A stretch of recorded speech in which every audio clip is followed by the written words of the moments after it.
What's your name? I am Michael Kong. What are you doing here? I work on the ships.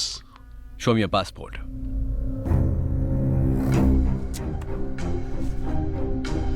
இந்த வீடியோவில் Danny கிட்ட போயிட்டு கேட்டிருப்பாங்க உங்கள் பேர் என்ன, எங்கேருந்து வரீங்க அப்படின்ட்டு.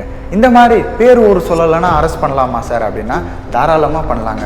நான் சொல்லலைங்க, பாரதிய நாகரிக் சுரக்ஷா சங்கீதா செக்ஷன் 39 சொல்லியிருக்காங்க. இந்த மாதிரி வந்து ஒரு போலீஸ் ஆஃபீஸர் வந்து ஒருத்தங்க கிட்ட போயிட்டு உங்கள் பேர் எங்கேருந்து வரீங்க, ஊர் பேர் அந்த மாதிரி கேட்குறாங்க, ஒரு சந்தேகத்துக்கு இடமா என்ன பதில் சொல்கிறாங்க அப்படின்னா நிச்சயமாக வந்து அரெஸ்ட் பண்ணலாம். அப்போ இனிமேல் உங்கள் கிட்ட வந்து போலீஸ் ஆஃபீஸர்ஸ் யாருன்னா கேட்குறாங்க உன் பேர் என்னப்பா, எங்கேருந்துப்பா வர அப்படின்னா தாராளமாக நீங்கள் மென்ஷன் பண்ணி தான் அவனும் உங்கள் பேர். அப்படி சொல்லலை அப்படின்னா அவங்க அரெஸ்ட் பண்ணிடுவாங்க இந்த சட்டத்துக்கு பிரகாரம். இது போல் பயனுள்ள வீடியோக்கு நம்ம சேனலை மறக்காமல் சப்ஸ்கிரைப் பண்ணுங்கள். தேங்க்யூ.